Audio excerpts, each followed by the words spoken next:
할렐루야. 여러분들을 예수님의 이름으로 정말 사랑하고 축복합니다. 우리가 지난주일 날 이제 그 아이성 점령한 것을 살펴봤습니다. 주일날 빠지면 이 설교의 연속성이 이렇게 되지 않기 때문에 되도록이면 주일날 빠지지 않기를 바랍니다. 오늘 본문 말씀은 여호수아가 에발산에 제단을 쌓고 거기서 하나님께 번제와 화목제물을 드렸습니다. 그런 다음에 이제 그 석회를 바른 돌에 모세가 기록한 율법을 거기다가 새겨 넣었습니다. 그리고 이제 이스라엘 백성들과 이방인들 또 아이들까지 다 여호와의 궤 양 옆에, 다시 말하면 그리심산과 에발산 사이에 세워놓고 그들에게 율법을 낭독을 했어요. 그것을 이제 오늘 본문이 우리에게 가르쳐주고 있는데, 그렇다면 오늘 본문에서 우리는 어떤 교훈을 얻을 수 있을지 우리 한번 본문을 보면서 살펴보도록 하겠습니다. 자, 30절 한번 다시 한번 읽어볼까요? 시작. 그때의 여호수아가 이스라엘의 하나님 여호와를 위하여 에발산 한 제단을 쌓았으니, 여호수아는 하나님을 위하여 에발산에 한 제단을 쌓았습니다. 이 제단은 하나님께 제사를 드리기 위한, 예배를 드리기 위한 제단을 쌓은 것이죠. 우리는 이 말씀에서 이 예배의 원리를 발견할 수 있습니다. 예배는 여러분 하나님을 위하여 있는 것입니다. 예배는 하나님을 위해서 있는 것이죠. 예배는 사람을 위해서 있는 것이 아닙니다. 따라서 성도는 예배를 통해 자신의 은혜 받고 복 받는 것에 초점을 맞추면 안 되는 거죠. 성도는 예배를 통해서 하나님을 기쁘시게 하는데 초점을 맞춰야 하는 것입니다. 지난 주일에 우리가 그 뉴일대일 수료식을 했잖아요. 뉴일대일이 이제 15주 과정인데 그 과정에 보면 예배에 대해서 이제 공부하는 내용이 나옵니다. 거기 보면 누구를 위한 예배일까요? 라는 질문이 나오고 거기에 대한 답으로 이렇게 나옵니다. 주일 예배가 끝나면 대부분의 성도들은 오늘 예배에 감동이 있었는지 또 은혜가 있었는지 서로 이제 나눈다는 거예요. 그러나 예배는 인간이 감동받고 가슴이 찡해지는 것이 아니라 나의 드림을 통해서 나의 찬송과 나의 기도와 나의 헌금과 나의 마음을 드려짐을 통해서 하나님께서 감동받고 하나님의 가슴이 찡해져야 하는 것이 바로 예배라는 거예요. 여러분, 우리가 드리는 그 예배를 통해서 하나님이 감동을 받는다고 한다면 하나님께서 덤으로 주시는 것이 바로 은혜와 복인 것입니다. 그러므로 우리의 초점은 예배가 내 중심이 아니라 하나님 중심의 예배를 드려야 하나님께서 그 예배를 기쁘게 받으신다는 거죠. 솔로몬이 왕위에 이제 왕위에 올랐을 때 그가 하나님께 1000번째의 예배를 드립니다. 그리고 하나님께 기도하기를, 하나님, 내가 이 많은 백성을 통치해야 되는데 내가 부족합니다. 그러므로 이 백성을 통치할 지혜를 달라고 그렇게 기도해요. 근데 그 기도를 하나님께서 너무 기쁘게 받으셨어요. 그 기도를 받으시고 너무 감동을 하셨어요. 네가 부도 구하지 않고 장수도 구하지 않고 그 다음에 적을 물리치를 기도를 하지 않고 내 백성을 다스릴 지혜를 구했으니 내가 지혜뿐만 아니라 네가 구하지 않냐 부와 영광도 내게 주리라. 그렇게 말씀하고 있는 것입니다. 그러므로 여러분, 우리는 예배를 드릴 때 하나님을 위하여, 하나님을 감동시키기 위해서, 하나님을 기쁘시게 해서 예배를 드릴 때 하나님께서 감동을 받으시고 덤으로 주시는 은혜를 우리가 복을 받게 될 줄 믿습니다. 자, 오늘 30절에 보면 여호수아가 에발산에 제단을 쌓았습니다. 여러분들 가나안 땅에 여러 산들이 있었겠죠. 그런데 왜 하필이면 에발산에 제단을 쌓았을까요? 그런데 여러분, 이 아이성, 지금 여호수아와 이 이스라엘 백성들이 있는 그 아이성과 그 다음에 그 에발산까지는 몇 킬로냐면 무려 30킬로입니다. 30킬로. 근데 그 30킬로 되는 그 먼 거리를 여호수아 혼자만 간 게 아니에요. 오늘 본문에 보세요.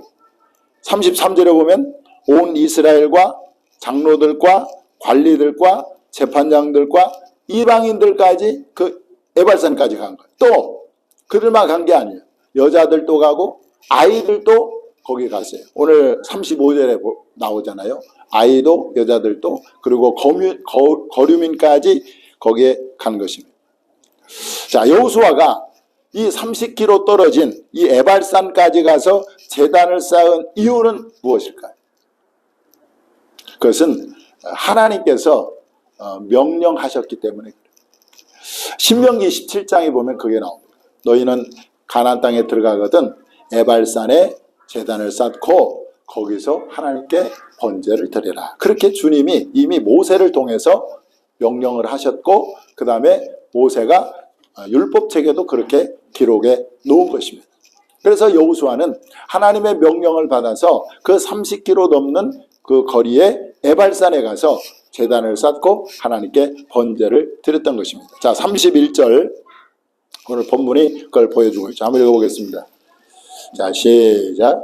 여호와의 종 모세가 이는 여호와의 종 모세가 이스라엘 자손에게 명령한 것과 모세 율법책에 기록된 대로 쇠 연장으로 다듬지 아니한 새 돌로 만든 제단이라. 우리가 여호와께 번제물과 화목제물을 그 위에 드렸으며. 여기서 이는 그러잖아요. 지금 여호수아가 에발산까지 가서 번제를 드렸던 이유가 뭐냐? 이것은 여호와의 종 모세가 이스라엘 자손에게 명령했기 때문에, 그리고 여호와의 율법책에 기록된 대로 제단을 쌓고 번제를 드렸다, 그렇게 말씀하고 있는 것입니다. 자, 그러면 여러분, 오늘날 이 에발산은 어디일까요? 그것은 저와 여러분이 섬기고 있는 이 교회가 오늘날은 에발산인 줄 믿으시기 바랍니다. 하나님은 이 시대에 예배드리는 장소로 내가 섬기는 교회를 에발산으로 삼으신 거예요. 그래서 마태복음 18장 20절에 보면 이렇게 나와 있습니다. 두세 사람이 내 이름으로 모인 곳에는 나도 그들 중에 있느니라, 그렇게 말씀하고 있습니다. 여러분, 가정에서 예배를 드리지 않고 굳이 내가 섬기는 교회에 나와서 예배를 드려야 되는 이유가 바로 이 교회가 바로 오늘날 에발산이기 때문에 그런 것입니다. 우리 김현실 권사님이 이제 마천동에서 우리 교회까지 오는데, 그래서 제가 한번 그 거리를 검색을 해봤어요. 길찾기를 해봤더니 정확하게 이 에발산, 아이성과 에발산의 거리 30km인데 여기서 그 마천동까지 해보니까 30.4km. 그래서 제가 그걸 보고 놀랐어요. 그러니까 매주 우리 그 김현실 권사님, 우리 지혜 주와는 30km를 이제 와서 하나님께 예배를 드리는 겁니다. 그러니까 이제 매주 에발산에 와서 예배를 드린다, 이렇게 말할 수가 있습니다. 하나님께서 그걸 기억하시고 반드시 축복해 주실 줄 믿습니다. 여러분, 하나님이 지시하신 이 30km 떨어진 에발산까지 가서 이 제단을 쌓고 하나님께 제사를 드렸던 이 여호수아와 이스라엘 백성들에게서 발견하는 것이 뭡니까? 그것은 하나님에 대한 열심, 그리고 예배에 대한 열정인 거죠. 하나님에 대한 열심, 예배에 대한 열정을 우리가 발견할 수 있습니다. 자, 그들은 지금 뭐 하는 중이죠? 전쟁 중에 있죠. 전쟁 중에 있습니다. 그 아이성과 여리고성은 이미 점령을 되었지만 아직 나머지 족속들이 지금 버티고 있고, 그들이 언제 그들을 이스라엘 백성들을 공격할지 모르는 그런 상황인데도 불구하고 그들은 하나님에 대한 열심과 예배에 대한 열정으로 그렇게 예배산까지 가서 하나님께 제사를 드렸던 것입니다. 지난 이제 코로나 3년을 거치면서 한국교회 성도들이 하나님에 대한 열심이 많이 식어졌어요. 그리고 예배에 대한 열정도 많이 지금 다운되어 있습니다. 코로나가 지금 끝났는데도 불구하고 여전히 교회 나오지 않고 영상으로 예배를 드리는 사람들이 지금도 많이 있다는 거예요. 여러분, 우리는 이 여호수아와 이스라엘 백성들로 그 예배에 대한 열정을 우리가 정말 본받아야 될 줄 믿습니다. 자, 우리 오늘 31절을 한번 보겠습니다. 자, 31절에 보면 그 제단을 만들었는데 여기 보니까 쇠 연장으로 다듬지 아니한 새 돌, 그 연장을 대지 않는 자연석으로 제단을 만들라고 말씀하고 있는 것입니다. 이 말은 인공이 가미되지 않는 자연석 그대로 제단을 쌓으라고 말씀을 하신 것입니다. 자, 인공이 가미되지 않는 자연석 제단은 뭘 의미할까? 이것은 주 앞에 나오는 성도들이 어떤 모습이어야 한다는 것을 보여주고 있습니다. 여러분, 우리가 주님 앞에 나올 때는요, 기교나 꾸밈이 없이 하나님 앞에 나와야 한다는 것을 보여주고 있습니다. 우리의 있는 모습 그대로, 그리고 솔직한 모습 그대로 주님 앞에 나와서 예배 드려야 함을 보여주고 있는 것입니다. 하나님은 그 모습을 기뻐하시고 하나님은 그 모습을 받아주시는 것입니다. 자, 누가복음 18장 9절에 보면요, 누가 나오냐면 이 바리새인과 세리의 기도가 예배가 나옵니다. 그러니까 바리새인은 종교적인 어떤 위선으로 자신을 포장합니다. 그래서 하나님 앞에 나는 일주일에 2번 금식하고 11조를 드리나이다, 이렇게 자신을 포장하고 위선을 포장하는, 종교적 행위로 자신을 포장하는 바리새인. 그러나 이 세리는 어떻게 합니까? 자신의 있는 모습 그대로 주님 앞에 나와서 주여 나는 죄인으로소이다, 나를 불쌍히 여겨달라고 자신의 그 모습을 그대로 주님 앞에 내어놓을 때 하나님은 어떤 사람의 예배를 받으셨습니까? 세리의 예배를 받으신 것입니다. 그러므로 여러분, 주님 앞에 나올 때 꾸밈이 없이 자기를 포장하지 않고 있는 모습 그대로 나올 때 하나님께서 저와 여러분을 기쁘게 받아주실 줄 믿습니다. 자, 32절 한번 보겠습니다. 자, 여호수아가 거기서 모세가 기록한 율법을 이스라엘 자손의 목전에서 그 돌에 기록하며 그랬습니다. 자, 오늘 32절에 보면 그 돌에 기록하고 있다는데, 이 돌은 신명기 27장에 보면 석회를 바른 돌입니다. 이 돌에다가 석회를 발랐어요.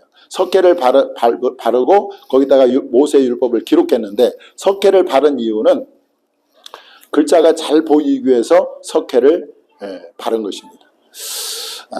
자, 돌에 새긴 글자, 여러분, 왜 돌에 새기죠? 그 돌에 새긴 글자는 잘 지워지지 않지 않습니까? 그래서 하나님이 율법을 돌에 새긴 이유는 그 이스라엘 백성들이 그 율법을 잊어버리지 않기 위해서, 그리고 그 율법대로 행하게 하기 위해서 그 말씀을 돌에 기록한 것입니다. 사실 하나님의 말씀의 율법은 이스라엘 백성들에게 그 복을 위해서 하나님께서 주신 것입니다. 이것은 우리가 여호수아에게 주신 말씀에서 그것을 알 수가 있는데, 자, 여호수아 1장 8절 말씀 한번 읽어보겠습니다. 자, 시작. 이 율법책을 내 입에서 떠나지 말게 하며 주야로 그것을 묵상하여 그 안에 기록된 대로 다 지켜 행하라. 그리하면 내 길이 평탄하게 될 것이며 내가 형통하리라. 네. 그래서 이 하나님의 말씀인 율법은 이스라엘 백성들에게도 복이 되지만 저와 여러분에게도 복이 될 줄 믿습니다. 그런데 여러분, 사실 돌에 새긴 글자도 세월이 지나면 어떻게 됩니까? 지워지기 마련. 우리가 이제 그 비석 같은 것을 보면은요, 이 비석이 이제 비바람을 맞고 또 뭐 이렇게 눈에 맞고 이렇게 되면 이 풍화 작용에 의해서 돌이 마모가 됩니다. 그러면서 이제 그 돌에 새긴 글자가 희미해지거나 아니면 지워지기도 하는 것을 볼 수가 있어요. 그런데 여러분, 세월이 지나도 지워지지 않는, 하나님 말씀이 지워지지 않는 방법이 있는데, 그것은 하나님의 말씀을 우리 마음에 새기는 것입니다. 마음에 새겨진 말씀은 아무리 세월이 흘러도 지워져요, 안 지워져요? 안 지워져요. 그래서 성경은 우리에게 이렇게 권면합니다. 우리 한번 읽어보겠습니다. 신명기 6장 6절 시작. 오늘 내가 내게 명하는 이 말씀을 너는 마음에 새기고. 마음에 새겨. 마음에 새기면은요, 아무리 비바람이 불어도 여러분 말씀이 지워지지 않죠. 자, 하나님 말씀을 마음에 새긴 사람에게는 어떤 유익이 있냐면 실조감이 없습니다. 실조감. 마음에 새긴 말씀이 그의 걸음을 붙들기 때문에 그렇습니다. 자, 시편 37편 31절 읽어보겠습니다. 시작. 그의 마음에는 하나님의 법이 있으니 그의 걸음은 실조감이 없으리로다. 자, 하나님 말씀을 마음에 새기는 것은 어떻게 새길 수가 있어요? 하나님 말씀을 암송하는 거죠. 그래서 주요한 말씀을 여러분들 암송하세요. 마음에 새긴다는 말은 그 말씀을 외우는 거예요. 암송하는 거예요.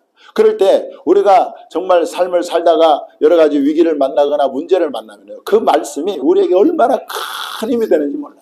나를 강하게 붙드는 말씀이 바로 우리 마음에 새겨진 암송한 그 말씀이라는 사실을 여러분들 기억하시고 말씀을 많이 묵상하고 또 마음에 암송하는 여러분들 될 수 있기를 바랍니다. 그 말씀이 여러분들을 굳게 붙들어 주실 줄 믿습니다.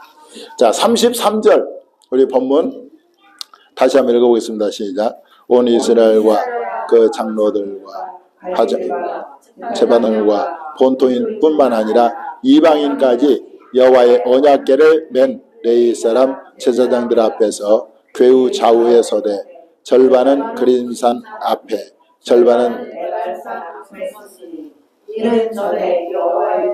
모세가 이스라엘 축복하라고 명령하신 대로 합니다.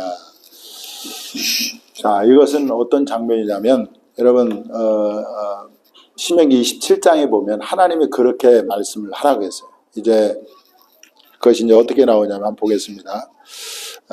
하나님 명령을 받은 모세가 이 백성들에게 이렇게 명령을 합니다. 신명기 27장부터 한번 쭉 읽어보겠습니다. 오늘 본문의 그 배경이 여기에 나와요. 자, 27장 12절 시작. 너희가 요단을 건넌 후에 시몬과 레위와 유다와 이사갈과 요셉과 베냐민은 백성을 축복하기 위하여 그리심산에 서고 루벤과 갓과 아셀과 스불론과 단과 납달리는 저주하기 위하여 에발산에 서고 레위 사람은 큰 소리로 이스라엘 모든 사람에게 말하여 이르기를 장색의 손으로 소각하였거나 부어 만든 우상은 여호와께 가증하니 그것을 만들어 은밀히 세우는 자는 저주를 받을 것이라 할 것이요 모든 백성은 응답하여 말하되 아멘 할지니라. 무지한 자를 죽이려고 뇌물을 받는 자는 저주를 받을 것이라 할 것이요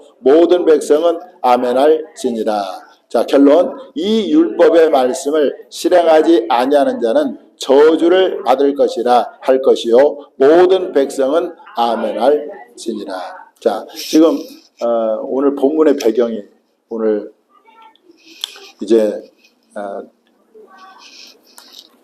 33절의 배경이 여기에 있는 거죠. 그래서 그리심산의 지파들이 이제 그 유다 지파를 비롯해서 지파들이 서고 그 다음에 에발산에는 루벤 지파를 비롯해서 이제 나머지 지파가 서고 거기 앞에서 율법을 낭독을 하는 겁니다. 그러면 이스라엘 백성들이 어떻게 해요?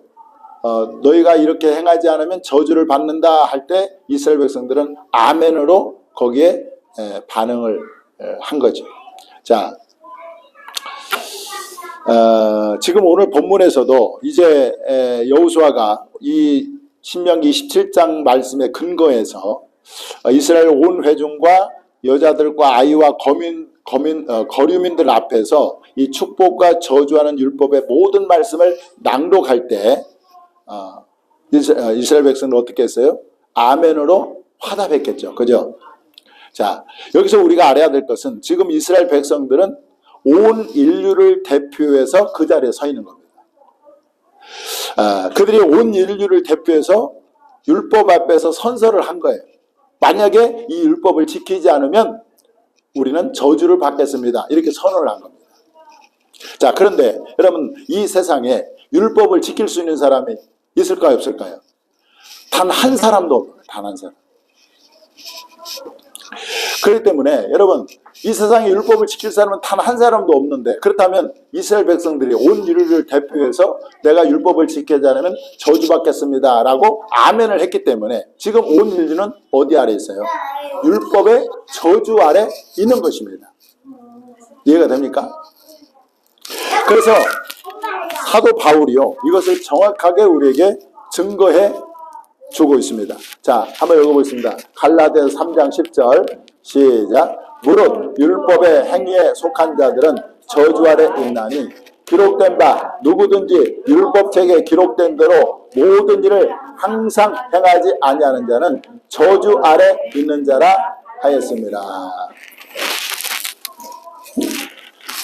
자, 이스라엘 백성들이 그림심산과 에발산 앞에서 여호수아가 낭독하는 그 율법에 내가 아멘으로 그들이 대답을 했기 때문에 이제 온 인류를 위해서 내가 율법대로 행하지만 내가 저주받겠습니다라고 아멘을 했기 때문에, 그래서 온 인류는 누구의 저주에 있어요? 율법의 저주 아래 있는 거예요. 자, 우리가 예수를 믿어야 할 이유가 여기에 있는 것입니다. 예수님이 십자가에서 달려 죽으신 이유는 바로 그 율법의 저주에서 우리를 속량하기 위해서 예수님이 십자가에서 달려 죽으신 거예요. 이것을 바울이 또 이렇게 말합니다. 한번 읽어보겠습니다. 시작. 우리 그리스도께서 우리를 위하여 저주를 받은 바 되사 율법의 저주에서 우리를 속량하셨으니 기록된 바 나무에 달린 자마다 저주 아래 있는 자라 하였습니다. 그러니까 내가 율법의 저주 아래 있는 우리들을 예수님께서 우리를 구원하시기 위해서 예수님이 대신 십자가에서 율법의 저주를 받으신 것입니다. 그러므로 예수 그리스도를 믿는 사람은 이 율법의 저주에서 속량을 받고 구원을 받게 되는 것입니다. 그러나 여러분들 믿지 않은 사람은 어떻게 됩니까? 예수를 믿지 않은 사람은 율법의 저주 아래 살다가 영원한 저주의 장소인 지옥으로 가게 되는 것입니다. 그러므로 우리가 정말 예수님을 잘 믿어야 될 줄 믿습니다. 그리고 아직도 예수를 믿지 않는 가족이나 형제들에게 율법의 저주에서 그들이 구원받을 수 있도록 우리가 전도하고 예수 그리스도를 전해야 될 줄 믿는 것입니다.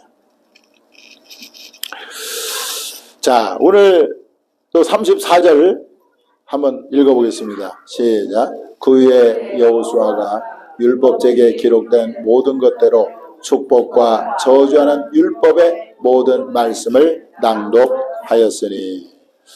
자, 여기 여호수아는요, 축복의 말도 전했지만 또 무슨 말도 전했어요? 저주하는 말씀도 전했다. 그러니까 여기서 이제 우리가 좀 제가 배우는 건 뭐냐면, 이 저주하는 말을 어떻게 그 백성들에게 낭독했을까라고 할 때, 저주하는 말을 낭독한 것은 그들을 저주하기 위함이 아니라 그 저주의 말을 듣고 뭐요? 회개하기 위해서, 돌이키게 하기 위해서 저주의 말도 낭독을 하게 된 것입니다.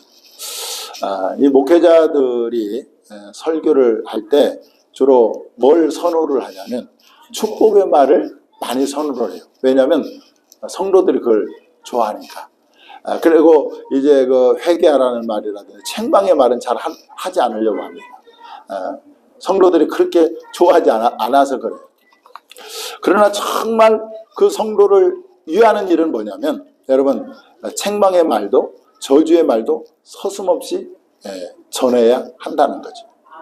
왜냐하면 그래야 여러분들 책망의 말, 또 회개하라는 말, 이런 말들은요, 그 사람을 죽이는 것이 아니라 오히려 살리는 말씀 아니겠습니까? 그래서 그리고 또 성도들 역시 목사님이 책망의 말을 하거나 또 회개하라는 말을 하거나 또 징계의 말을 하거나 그러면 그걸 또 받아들일 수 있는 그런 믿음의 밭이 돼야 된다는 거예요. 그래야 신앙이 성숙이 있고 발전이 있는 거지, 맨날 축복의 말씀만 좋아하면요, 결국은 신앙이 편중이 되고 치우쳐가지고 그릇된 길로 갈 수밖에 없다는 것입니다.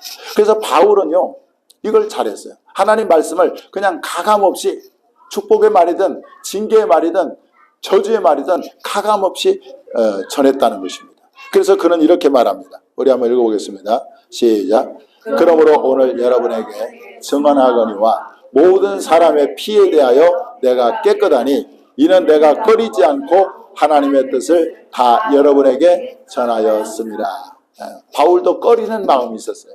이거 말하면 성도들이 상처받지 않을까, 또 시험 들지 않을까, 이런 염려도 있었지만 그런 꺼리는 것을 꺼리지 않고 그냥 하나님의 뜻, 하나님 말씀을 다 여러분에게 전했다, 이렇게 고백하고 있는 것을 볼 수가 있습니다.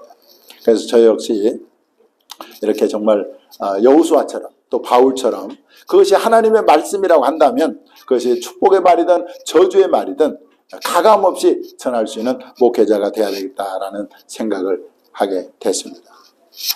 그래서 여러분, 제가 여러분들에게 또 책망의 말을 하거든 절대 상처받지 말고 돌이키실 수 있기를 바랍니다. 자, 이 말씀에서 또 우리가 주목해야 될 말은, 여러분, 자, 여기 보면은요, 모세가 여호수아가 그 낭독 여호와의 축복과 저주의 말씀을 낭독했는데 누구에게도 낭독했냐면, 여기 보니까 여자들과 아이들에게도, 어린아이들에게도 하나님의 말씀을 낭독하지 않은 것이 하나도 없다 그랬어요. 어린아이들에게도 하나님 말씀을 어떻게 했어요? 들려줬다는 거예요.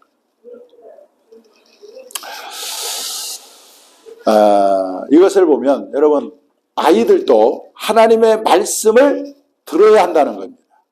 아이들에게도 하나님 말씀이 필요한 거예요.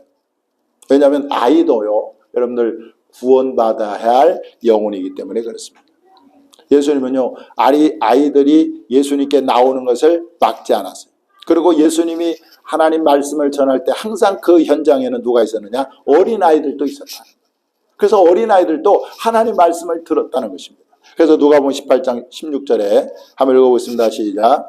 예수께서 그 어린아이들을 불러 가까이 하시고 이르시되 어린아이들이 내게 오는 것을 용납하고 금하지 말라. 하나님 나라가 이런 자의 것이니라. 그래서 우리 교회도 이제 아이들이 있지 않습니까? 그들에게 정말 우리 선생님들, 그들에게 정말 하나님의 말씀을 잘 가르칠 이유가 오늘 우리 말씀에서 나는 것처럼 아이들에게도 하나님의 말씀을 들려줘야 되는 것을 우리가 알 수가 있죠. 그러면 이 어렸을 때부터 들었던 그 말씀은요, 어떻게 해요? 늙어서도 떠나지 않는 거죠. 그래서 이 아이들의 신앙 교육이 얼마나 중요한지 몰라요. 그래서 특별히 우리 선생님들은 아이들에게도 하나님 말씀이 필요하다는 것을 꼭 마음에 새기고 아이들에게 정말 하나님 말씀을 가르치는 일에 힘쓸 수 있기를 주님의 이름으로 축원합니다. 자, 오늘 35절에 또 주목해야 될 말씀은 낭독하지 아니하는 말이 하나도 없었더라. 여호수아 때는 그들에게 있는 성경이 뭐죠? 모세 오경이 있었습니다. 그런 다음에 이제 이것이 이제 성경이 지금은 우리가 몇 권이죠? 성경이 66권이죠. 저는 이제 낭독하지 아니한 말이 하나도 없었더라라는 말에서 목회자는 성경 66권을 다 설교를 해야 되겠구나라는 생각을 하게 됐고, 그리고 성도들 역시 성경 66권을 다 들어야 한다라는 생각을 하게 됐습니다. 여호수아 당시만 해도 모세 율법이 전부라고 한다면, 우리는 이제 66권이라고 하는 풍성한 이제 성경을 가지고 있지 않습니까?